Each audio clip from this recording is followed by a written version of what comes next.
All right, you guys. Well, our guest is here, and I cannot wait to talk ball with him. I've been an admirer from afar, just watching on Twitter, but now I get to you guys get to see him, and I get to talk to him in person. This is Cody Alexander, the owner of Match Quarters, head of football ops at Field Vision. Cody, like I've been following you for a while now because you do so much great work, but it's so awesome to actually get to talk to you in person, and it feels like a great time with Kyler Gordon getting his contract extension. But how have you been, man? Yeah, doing great. Thanks for having me on. Anytime I can talk about nickel play and kind of enlighten everybody that this is not your third corner on Madden, that this is an actual position in the NFL, and it's really important. Cody, what I guess gravitated you towards the nickel corner in the first place? Like, so for people like kind of hearing like that, that's where your passion's at. What kind of brought you there in the first place?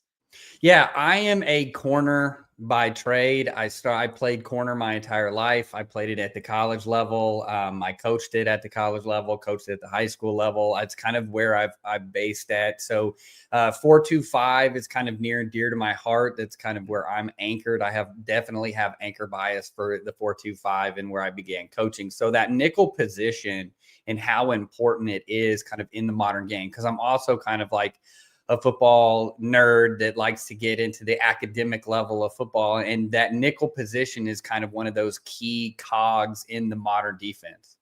Cody, I love that. I love getting into the intricacies of, all these defenses and how you break things down is amazing. But let's start off here. Like, obviously, Kyler Gordon gets paid 3 years, $40 million, making him the highest paid nickel corner in the NFL.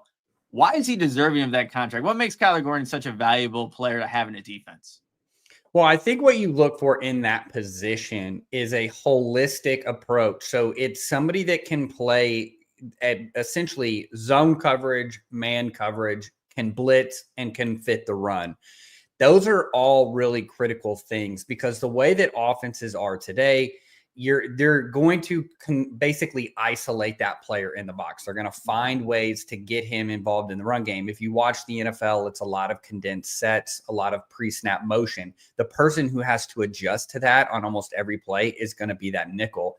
Gordon can do almost all of those things. I think that there was a point in time, probably 10 years ago, where that was your third corner. You just played man coverage. You just kind of slid him in there and he played man coverage. And so people think, well, shouldn't he be elite at man coverage and he has to play man coverage? And that's not necessarily the case. This person has to be able, there's clips of Kyler Gordon. In fact, I highlighted him on Match Quarters, the game in London against the Jaguars, where he is just blitzing the box, fitting, stagnating big guards in terms of in the gap. Like those are things that he does really, really well, and a reason why he is the highest paid nickel in the NFL now. When you think about his game, obviously he can do that. He has the ability to be, someone that can play man, play zone coverage. But when you think of Kyler Gordon, where do you feel like he's best at? And especially now too, and we'll get to Dennis Allen in a little bit, but where do you feel like his game, you see his attributes really come to life? I think he's really good in the blitz game. He is great edge pressure. I think that to me, the nickel pressure, especially off that edge, being able to work to the quarterback or to the running back, depending on where the back placement is.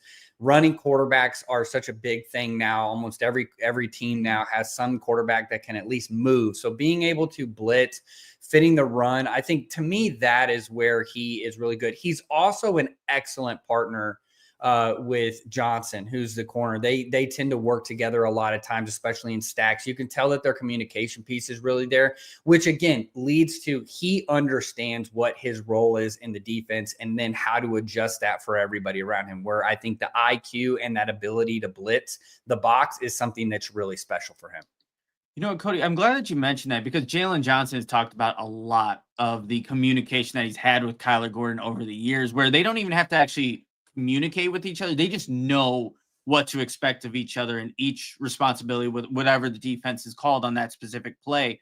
When you're watching film of maybe Kyler Gordon, Jaylon Johnson, do you see that kind of show up on tape, even though you're not seeing maybe like even a hand signal or anything? You just know that they understand what they both have to do in their respective play. Yeah, a while back, I did a video on him and Jaylon Johnson of how they played stacks, which is something that and how they were able to kind of trade off and communicate without really, turning to each other, telling each other. They understood where they were supposed to be. They knew how to react off of these pattern matches, which again, the Bears have played a lot of match cover 3. So they're not playing necessarily man all the time. And so to me, that really highlights the intelligence between those two and that communication piece between those two, because everybody thinks the information comes from the safeties in the modern defense. And that is true to an extent, but the nickel in the corner, the nickel in the next linebacker over, the nickel in the safety, they're kind of like, imagine it as almost like a web. They have to constantly be, or like a triangle box, depending on how many people are over there. They have to constantly be interconnected in zone. So it's not just, man, I've got that guy, and then I'm kind of like a horse with blinders on. I don't care what anybody else is doing. I have to know what everybody else is doing. And then I also have to know the expectation for the corner. And so to me, that really is when they get into these situations where they do have to communicate and they have to fit off of each other. That's where you really see that piece come together. Now, Cody, maybe I know when I posted my video about the, Kyler Gordon, his extension, there were a couple comments like, oh, overpaid. The guy only has 5 total interceptions in his career, with none happening last season. Again, maybe to reassure anybody that's maybe skeptical of him getting this contract, what would you tell those people that may be doubters of Spider-Man, aka Kyler Gordon? Yeah, interceptions are sacks for edges, right? It's a sexy stat. It's really cool when somebody gets a lot of. They are humongous plays and big swings in games, but it's more of a quarterback stat than it really is a defensive stat. I think too, a lot of times people want a nickel to have it. A lot of times they're in underneath coverage, or they're doing certain things. They're the ones that are creating those tips and overthrows and not necessarily going to be getting it. A lot of times their picks is that the quarterback lost track of where they were, they're falling back, or maybe it's a vision play that they come back in underneath of it, especially playing in that Tampa 2 cover 3 defense that he's been playing in with the Bears. So to me, picks again are overrated. I think, most of the top cornerbacks are going to go through situations where they're going to have 2 or 3 picks in a season. They may not have a lot of picks. I think the more match that you play, the less picks that you're going to have. So to me, I think it's a little bit overrated. I would be more concerned if we're looking at some other advanced metrics where he's giving up large chunk plays, or he's actually getting targeted a lot more. Those would be more concerning than a lack of picks. Again, I think interceptions are the sacks for DBs. It makes a lot of sense, because a good example of that is Jaylon Johnson. He doesn't get a lot of picks, but he also doesn't get targeted very much. So that kind of limits his opportunities that he can create. To kind of transition here a little bit here, Cody, Dennis Allen is now the defense coordinator of the Bears, who does play a little bit different of style than what we've seen with Matt Eberflus. Just based off of like some of the film, like I've seen some of your film clips about Dennis Allen. What do you see in him as a defensive coordinator? And then we can go into like how that affects Kyler Gordon and even the rest of the secondary. Yeah, I actually don't think it's going to be that big of a transition. Both Eberflus and Dennis Allen are 4-3 based guys, so that's not going to change. What's going to change is the coverage aspect of it. I think Allen is more fluid with his front style. He'll change it up. He won't always run the over fronts at the 3 technique to the tackle, or to the passing strength or to the run strength, and then he'll do some different things. He's willing to walk down some linebacker. I mean, Eberflus was trying to experiment with certain things kind of at the end, or, when they were trying to do some different things and mix it up. Allen's going to be a little bit more diverse in that way. But at the end of the day, it's really a 4-3. He favors more man coverage than cover 3. That will be a bigger difference. These corners will be asked to play a lot more man than they were against Eberflus. But in reality, match 3 versus cover 1 for these DBs is really very similar. Jaylon Johnson is one of the best off-ball corners in the NFL, meaning that he doesn't really press at volume. He can, he just doesn't. And so I don't think that there will be a huge adjustment for that. And then one of the other wrinkles that I think we'll see, specifically with a guy like Jaylon Johnson, he, based off of his comments and what Dennis Allen's also said, like there'll be more shadowing going on for him, which didn't happen a lot with Matt Eberflus. What do you like about that detail for a guy like Jaylon Johnson, who will then be asked to cover, mano-a-mano number 1 versus number 1, which he didn't get really an opportunity to do when he was with Eberflus? Yeah, so there's really two trees within the NFL now. Is that you either have you have your elite corner shadow guys, or you have what's called a field and boundary corner, Mhm. which Jaylon Johnson would be the boundary corner. And it's using a college term, but essentially what you are doing is you're going away from the passing strength.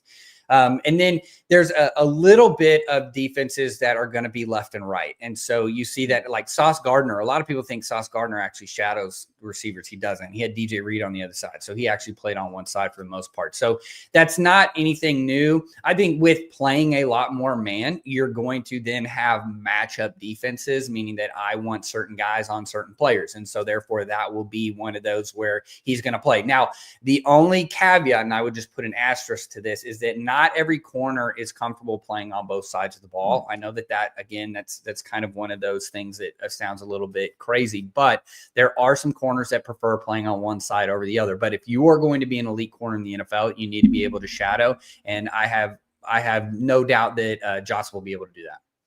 Yeah, no, I'm really excited for him to get that opportunity because I think he's up for the challenge whenever he Right. wants to, go up against, like, let's say, a Justin Jefferson in the NFC North. He'll covet that matchup. For Kyler Gordon, playing a little bit maybe more man coverage, how do you see his game? Does this create more opportunities for Kyler maybe to get those interceptions now that they might be playing a little bit more man coverage, or how do you kind of see that playing out? Yeah, actually, the more man you play, the more penalties and PBUs you get. That's Mhm. typically the way to do that. I think he actually excels in man coverage. I think he's actually better in man coverage. If you look at the analytics, what we're doing at Field Vision, he actually rates higher in man than he does in zone. And I don't necessarily think that's any knock on him. He's obviously paid for a reason, and I'm 100% behind paying him. I think it actually feeds into what he can do really well. And so I have no qualms with him playing more man. I think that he'll thrive in that. That's good to hear. I think he will as well. I don't know, Cody, do you have any thoughts on Tyrique Stevenson? I know he had kind of an up and down year last year, and I think everyone remembers the Hail Mary and what he was doing on that specific play. But now he'll be asked to, if Jalen's going and shadowing the number one, like, he's obviously going to be the guy that also is affected by that, playing on a different side. Do you have any I don't know, just observations about his game or what he's been able to do in the NFL so far? Yeah, of the 5 DBs that play, he's kind of the oddball in a sense that he's not necessarily a top 30 player. Now, he is a top, if you think about it, there's 2 corners on the field, there's 32 teams. He's a top 64 player. So he is a starting corner in the NFL. Is he an elite guy? Is it kind of where you would like to have, you want to have this lockdown secondary? Not quite. But again, it goes back to the consistency of play, is that what you're getting in Jaylon Johnson, who's an all-pro. You're going to get in Kyler Gordon, obviously the highest paid nickel. I think both of the safeties are very good, and they fit perfectly with what Eberflus was trying to do, and then I think what Dennis Allen will be trying to do. You have a down safety and a deep safety. Those guys mesh really well. Tyrique Stevenson is really one of those guys that he's kind of the odd man out in that, because everybody kind of plays at this like semi-elite level. And so then you're kind of like, okay, well, that's kind of, you kind of get a sense that he's a little worse than he really is. He's a top 50 play. He's a top 50 corner in the NFL. If you think that sounds low, remember there's 2 of them playing at all times. And then we're also adding in nickels into this. So you can multiply that even further. So to me, I think he's fine. I think the more concerning thing is that they're not playing anybody else. So you have 3 corners in that room, you have 2 safeties, and really you have the 3 safeties that play. But for them, I think depth is a concern as much as you're playing man as well. I think that that's something to look in the draft for, especially is another corner and another safety that can come in, because you're going to want to have 4 in the safety room, and you're going to want to at least have 4 in the corner room that you feel comfortable playing. Makes a lot of sense, especially with the safeties too. I mean, Kevin Byard's 32, still played really Yes. well last season. Then Jaquan Brisker with the concussion, it's always up and down how many games he's going to play. So I think adding another player in that room is definitely going to be something that the Bears will try to do potentially in this upcoming draft. Just one last question for you here, Cody, before I let you go. I know you have some meetings to go get to, but I appreciate your time here. Is it fair to expect, given that you have one of the highest paid nickel, or the highest paid nickel corner, one of the highest paid corners, you have a good safety group, two linebackers that I think are very capable of being two of the best in the league, that this defense under Dennis Allen should be, a top 10 unit this upcoming season. Obviously, we'll see if they add maybe more pass rushers in this upcoming draft, but does top 10 feel about right as you're kind of looking at other defenses in the league? Yeah, if you take the beginning of last year and the end of this year, this is a top 10 defense for a full season. It just happened to be two different seasons. You had one of the best defenses to end the season in 2023. You had one of the best defenses to start the season in 2024. So there really needs to be more consistency. I think last year, in 2023, the run defense got fixed at the back half of the season, and it just amplified everything. The secondary has always been relatively top 10. It's been fitting the run, which I think, again, the Billings injury really exacerbated a lot of problems on the inside. This is a defense that really needs inside presence. That's why I'm not surprised that they went after Grady Jarrett. I do think that they need to find another big guy inside, so that, because really what you have there in Dexter is really more of like a quick three, which you get a lot of times in these Tampa defenses that Eberflus was running. But you need to have a more solid base, especially if you're going to be playing like Dennis Allen. You're going to be playing a lot of nickel. You're going to be fitting the box with less players. You need some space eaters inside. But if they can fix the run fits, you already have a top 10 secondary. So now you really are looking at a top 10 defense. I think Allen just being a defensive coordinator again, I think is just only going to help that. Well, that's the hope for the Bears team. They need that defense to get back to form, and then with hopefully Caleb Williams taking that jump in year 2, could potentially be a fun year for Bears fans. But Cody, I just want to thank you for jumping on here, talking some ball. Again, we all became a lot smarter football fans just listening to you talking. Where can people find your work and just kind of follow you with everything that you do? Yeah, I do most of my work at matchquarters.com. So if you go there, it's everything. I've got everything from Power 5 defenses through the NFL. I cover it, and it is a defensive think tank. So if you're into defense and you want to learn more about defense, the big thing that I try and do is make the complex simple. If you want to be smarter at football, learning, understanding defense, which I think is one of the most gate-kept areas of football, that's where Match Quarters is a resource for you. That's awesome. I think for Bears fans, they love defense naturally. So go check out Match Quarters. Go check out Cody Alexander and everything he's doing. But again, thank you so much for your time, and we'll have to do this again sometime soon. Definitely. Thanks for having me on. Appreciate it. Bend over to your right. What the was that? What's up, Bears fans? People want to hear me talk.